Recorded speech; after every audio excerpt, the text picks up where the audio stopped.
E para começar, a gente vai falar sobre o corte da Rússia, né? A Rússia cortou o fornecimento de gás para a Holanda e já notificou que deve suspender o fornecimento para empresas na Alemanha e na Dinamarca. O nosso correspondente Luca Bassani tem as informações.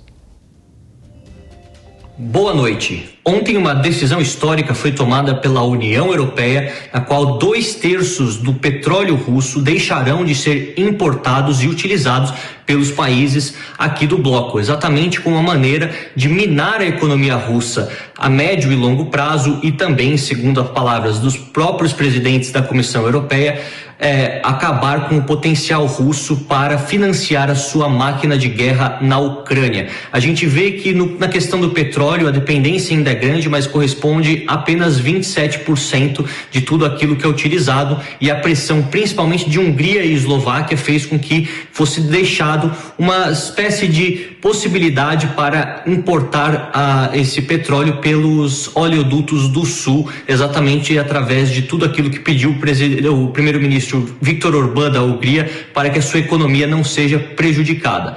De qualquer maneira, os russos sabem que a grande dependência dos europeus está na questão do gás. Nós vemos que mais de 40% de todo o gás utilizado aqui na Europa, seja para os domicílios, seja para a indústria, são provenientes da Rússia, e muitos países já tiveram o seu fornecimento cortado desde o começo da guerra da Ucrânia por diversos motivos. O principal é o não cumprimento de uma medida colocada pelo Kremlin, que diz que todos esses contratos agora devem ser pagos em rublos. A Polônia já teve o seu fornecimento cortado, assim como a Bulgária e ontem a Holanda.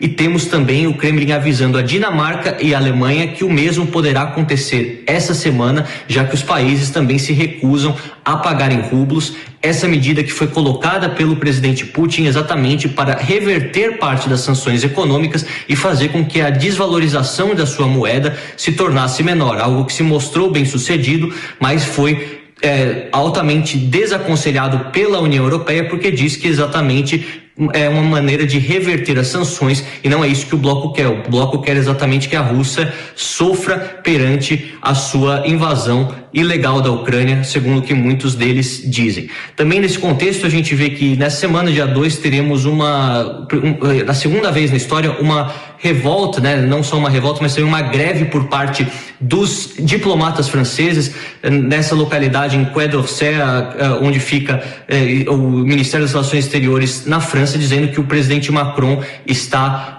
piorando as condições de trabalho de todos esses profissionais, está desvalorizando a profissão de diplomatas que não se sentem mais capazes de fazer aquilo que fizeram no passado, quando a França tinha a possibilidade de negociar. Essa questão da guerra, todas essas dificuldades que nós observamos relacionados também à busca pela paz, apenas evidenciam isso ainda mais, uma crise agora também interna para o presidente Macron, que ganhou as eleições no final de abril passado. Luca Bassani, em Munique, na Alemanha, para a Jovem Pan News. Obrigado pela informação, são 11h07. Fabi, hoje nós vamos receber ele, que esteve com a gente durante um bom tempo. Ele esteve lá em território ucraniano, ele que é ele é colunista de assuntos militares na Gazeta do Povo, é o Luiz Kawaguchi. Kawaguchi, muito boa noite, que bom que você está com a gente aqui no Headline News, nesse especial guerra, falando do conflito entre Ucrânia e Rússia. Você está por onde? Eu estou em São Paulo. É sempre um prazer aí, uma grande honra estar contigo, o William está contigo, a Fabiana, é sempre uma grande alegria aqui poder participar com vocês na Jovem Pan. Kawaguchi, hoje a gente vem observando, né, todas as agências, elas falam justamente sobre o confronto e da necessidade do Ocidente para mudar o resultado da guerra, fornecer armamento pesado justamente na área leste da Ucrânia. Inclusive, nós tivemos uma imagem que correu hoje o mundo. O governador da região de Luhansk, Serhei Gadai, afirmou nesta terça-feira que um ataque aéreo russo atingiu um tanque de ácido nítrico em uma fábrica de produtos químicos na cidade de Svierodonetsk, no leste da Ucrânia.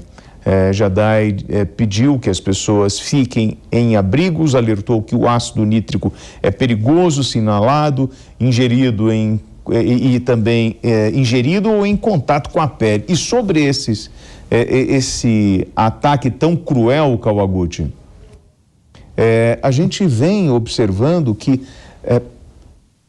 nós aqui no Ocidente não conseguimos ter a percepção real de como sangrenta está essa batalha. Exatamente, não é a primeira vez que a Rússia atinge plantas petroquímicas na Ucrânia. Já aconteceu há cerca de 10 dias, também na mesma região ali de Donbás, em que até pensou-se, as autoridades ucranianas pensaram que fosse um ataque químico, com armas químicas, mas não era. Quando esse tipo de instalação química ele é atingido, ele libera gás tóxico, é quase como se fosse um ataque químico, mas não que a gente não pode dizer com certeza que isso foi deliberado, porque a cidade inteira está sendo bombardeada. Estima-se, as autoridades ucranianas estimaram que a Rússia usa pelo menos 1.500 granadas de artilharia por dia nesse ataque. Então é uma coisa que mais de 80% dos prédios estão destruídos. É uma cena que, segundo muitas autoridades ucranianas, está remetendo àquele cerco à cidade de Mariupol, que a gente conversou tanto aí mais no início, no meio nos primeiros meses de guerra. E o presidente Volodymyr Zelensky disse que as baixas entre os soldados ucranianos, ela chega a 100 soldados por dia. Então a Rússia está lançando, essa é a grande estratégia da Rússia, eles estão usando artilharia. Isso é diferente do que o que aconteceu no começo da guerra, em que eles entravam com tanques, com infantaria. Agora eles estão bombardeando, praticamente destruindo todas as regiões que as tropas ucranianas podem se abrigar, para depois mandar a sua infantaria, depois mandar os seus carros de combate para ter menos baixas. E aí o que a Ucrânia está fazendo? Eles estão pedindo armas de maior potencial ofensivo. Os Estados Unidos está cogitando agora, já foi falado hoje, que seriam enviados lançadores de foguetes múltiplos. O que é isso? São os lançadores de foguetes por saturação. Você mira em uma área, atira pelo menos 6 foguetes ao mesmo tempo e destrói tudo que tem naquela área. Isso aumentaria o alcance das armas, isso dobraria o alcance das armas de artilharia ucranianas, mas também não chega a ser um alcance tão grande que os ucranianos consigam atingir o território russo.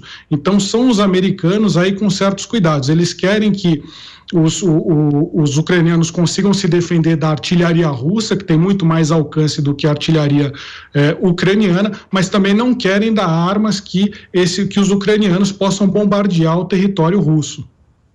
Fabiana Barroso. Eu queria chamar a atenção para essas imagens que a gente vê a coloração. Para quem estiver no rádio, vou até narrar, ela é de cor alaranjada para amarelo. Você vê realmente que é longe de ser uma fumaça por incêndio, percebe-se algo químico, deve ser realmente bem perigoso.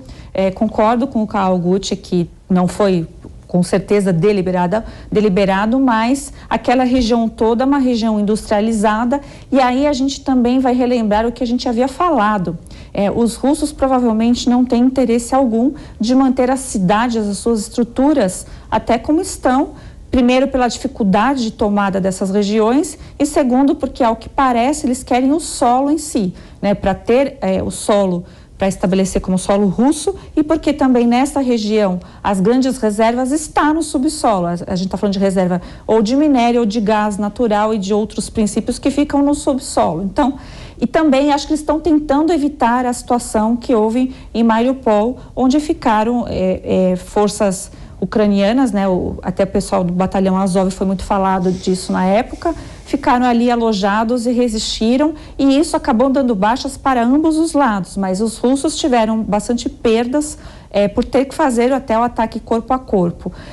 Kawaguchi, o que a gente está vendo, que o Biden no primeiro momento, tá, já para emendar contra a pergunta aqui, para dar continuidade, o Biden no primeiro momento, como sempre, ele havia falado que ele ia enviar mísseis de longo alcance, teve repercussão mundial em relação a isso, Aí ele disse que não iria mais enviar. Aí hoje já fala desse pedido, então, para ter armas fortes para ficar ali no conflito, mas que não teriam alcance suficiente para alcançar Moscou, por exemplo.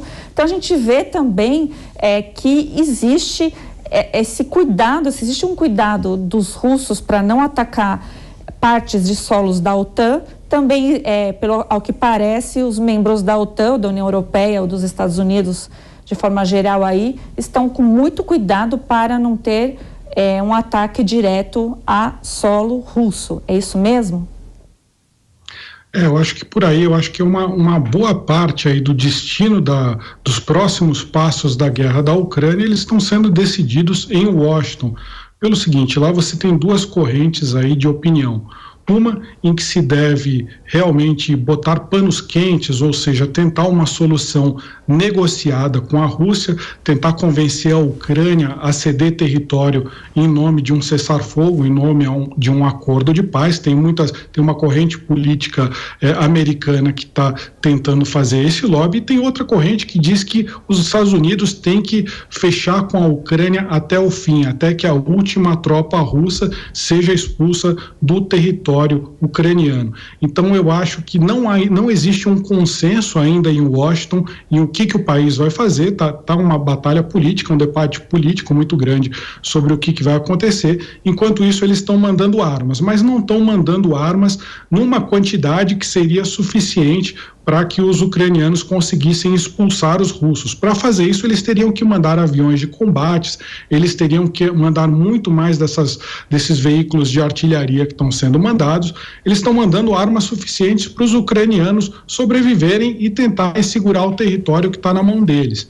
Mas o grande medo aí de dos americanos que acham que tem que acabar a guerra com uma solução negociada é que, se você apoiar a Ucrânia até o fim com armas mais pesadas, isso pode trazer a Rússia para uma guerra contra a OTAN, que é a Aliança Militar Ocidental. E hoje, ainda nessa terça-feira, o presidente Biden disse que os Estados Unidos não querem isso.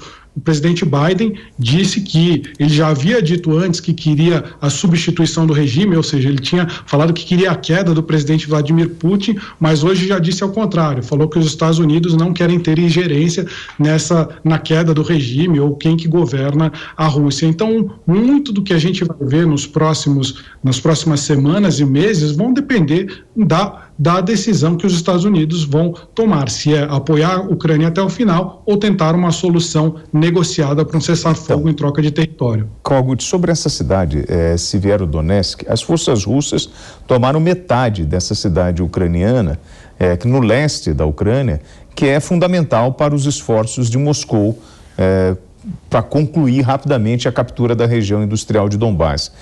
Inclusive, o prefeito da cidade disse o seguinte: a cidade está sendo destruída impiedosamente, quarteirão por quarteirão, os intensos combates de rua continuam e os bombardeios de artilharia ameaçam a vida de cerca de 300 mil pessoas. São 300 mil civis que ainda estão abrigados na cidade, em ruínas, que já abrigou aí mais de 100 mil pessoas. Kogut, nós já estamos aí com os 7 milhões de refugiados, mas tem muita gente que não conseguiu sair em função da falta de um corredor humanitário.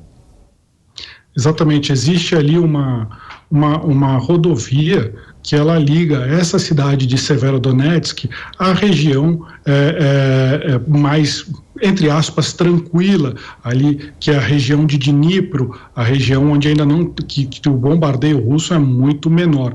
Mas essa cidade, essa rodovia, ela ainda está na mão dos ucranianos, só que ela é bombardeada diariamente aí por centenas de granadas de artilharia. Então é muito perigoso retirar essas pessoas por essa única estrada que existe. Eles estão usando, inclusive, veículos blindados, possivelmente aqueles blindados que foram doados pela Austrália, alguns pela Grã-Bretanha, que são como se fossem parecem com esses carros fortes, assim, que a gente vê entregando dinheiro no Brasil, só que mais reforçados. Então eles estão colocando civis dentro desses carros e levando para regiões mais seguras. Mas mesmo esses carros, se eles são atingidos por um tiro direto, eles podem ser destruídos. Nessa semana, um jornalista francês que estava num desses carros acabou sendo morto por um estilhaço de granada. Não se sabe exatamente que tipo de granada. Quando a gente fala granada, é uma peça de artilharia, não é aquela granada pequenininha, são granadas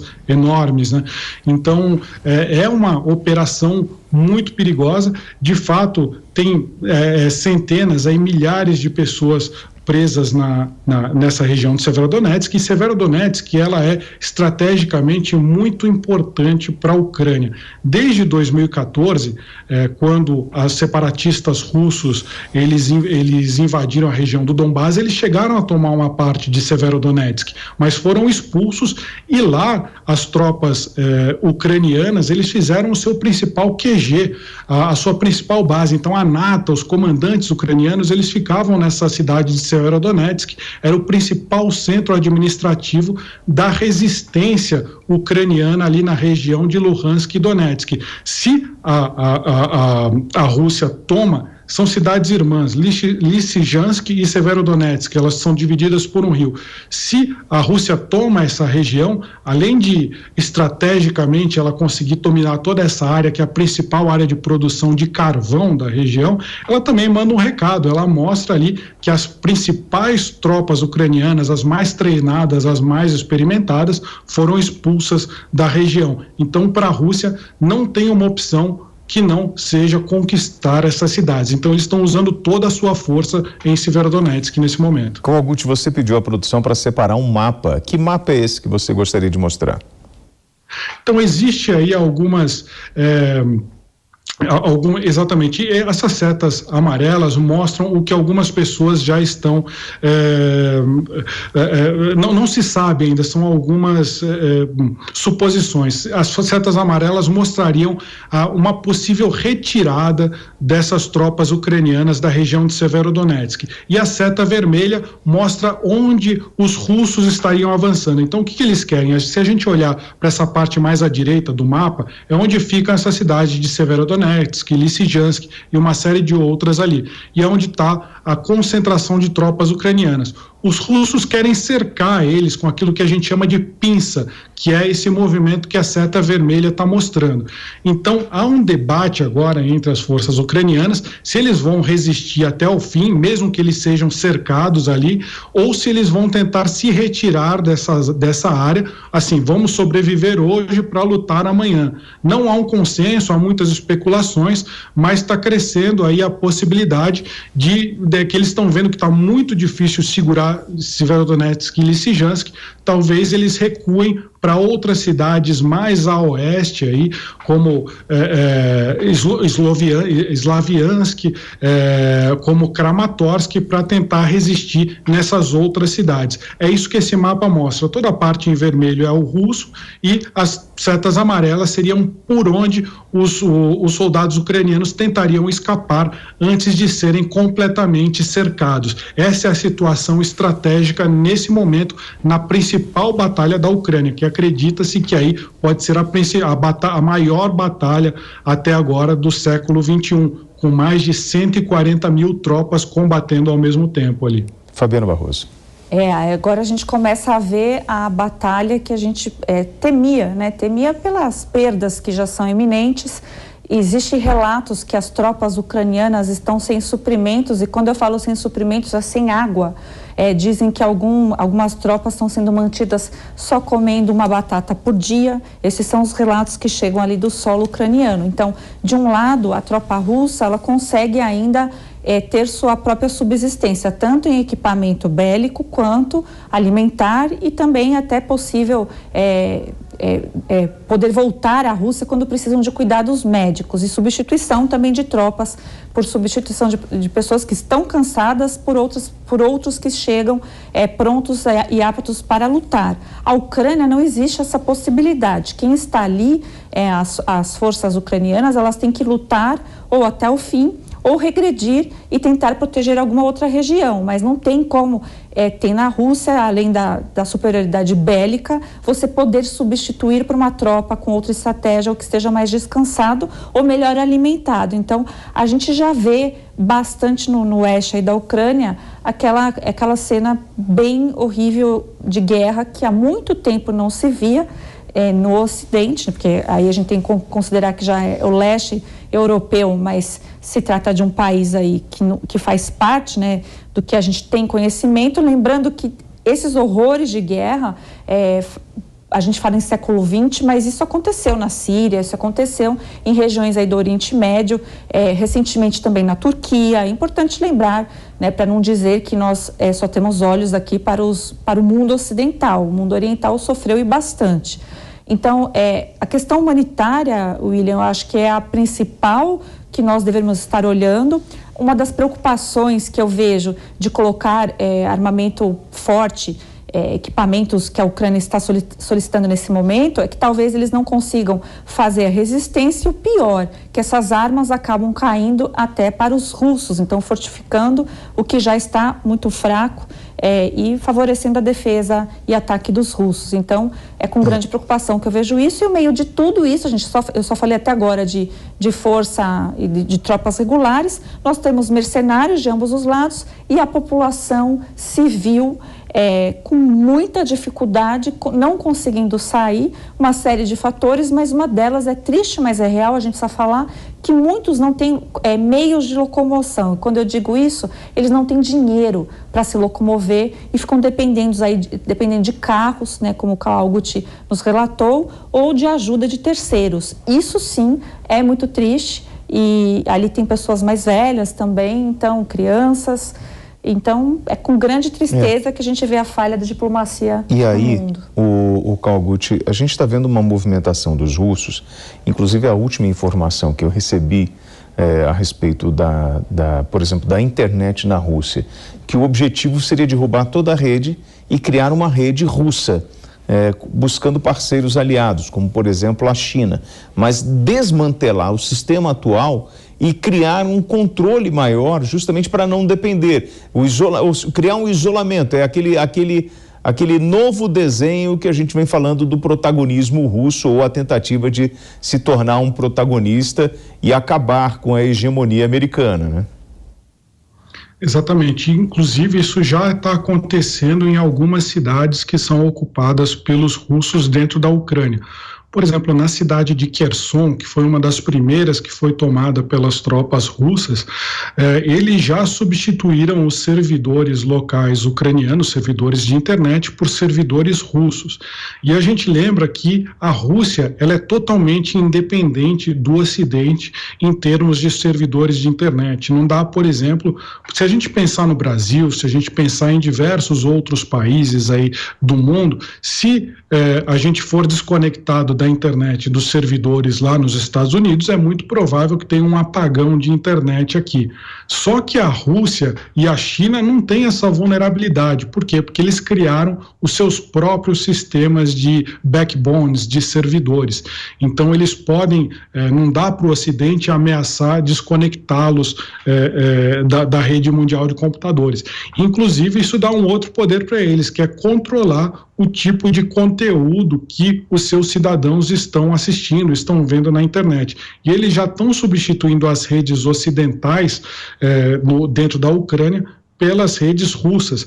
A gente lembra que até dentro dessa, em algumas cidades que estão ocupadas pelos russos, como por exemplo Melitopol, como por exemplo Kherson, existem o que a gente chama de movimentos de partisans, que são os guerrilheiros, a resistência. Essas cidades já estão com a administração russa e esses guerrilheiros já estão fazendo ataques, sabotagens contra os russos.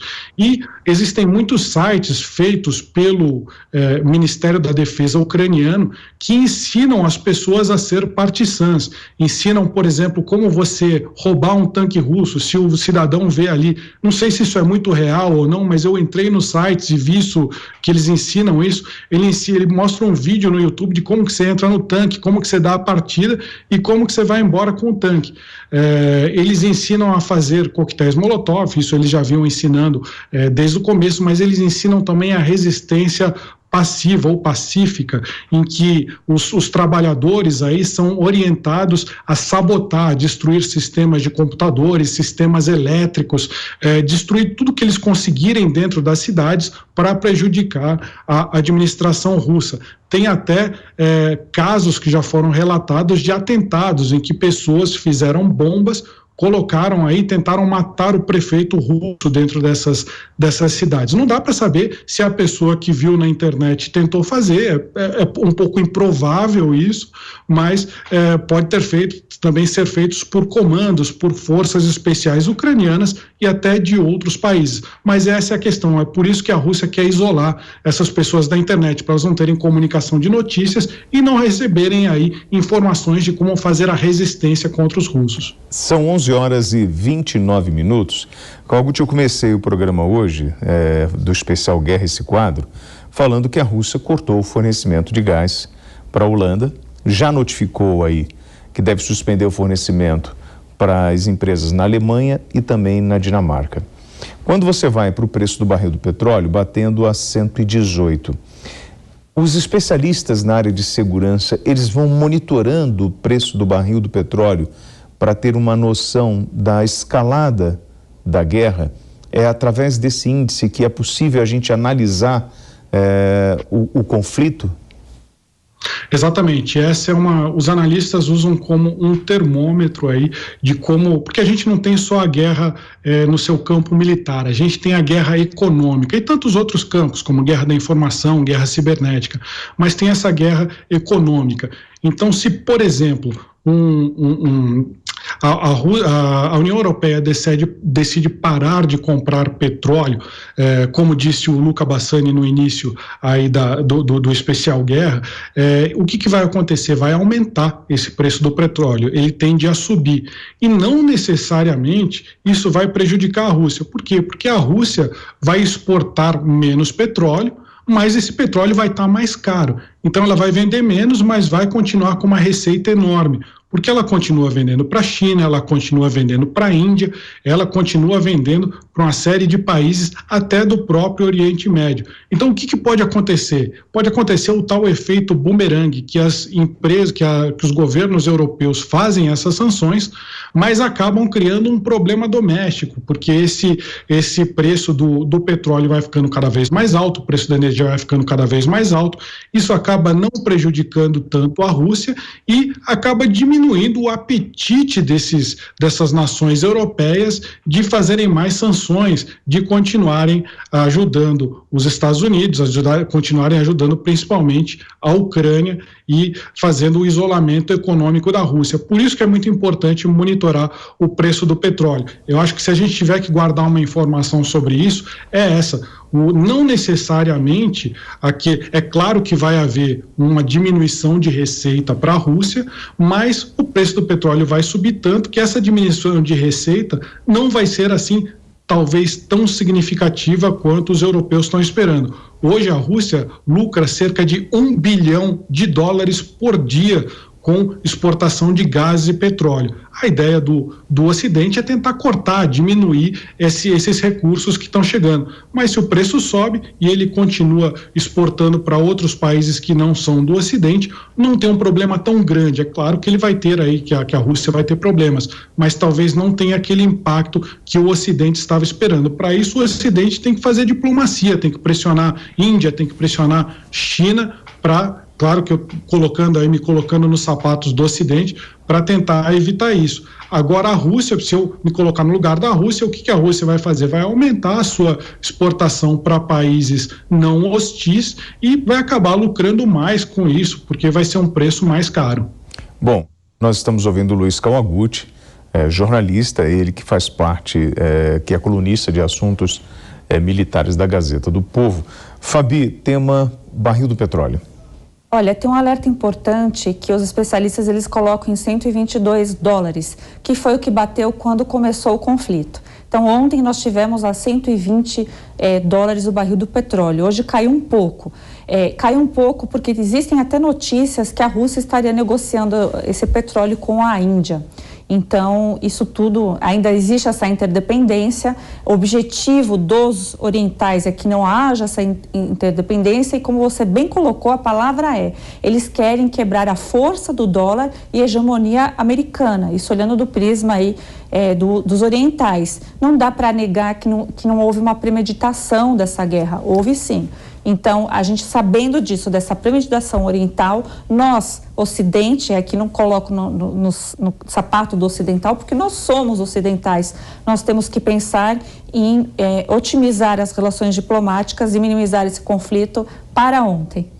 Luiz Kawaguchi, nosso colega de trabalho, jornalista, ele que esteve lá em território ucraniano, colunista de assuntos militares da Gazeta do Povo. Obrigado pela gentileza da entrevista. Tenha uma boa noite e um bom descanso. Eu que agradeço, é sempre uma honra, William, Fabi, muito obrigado.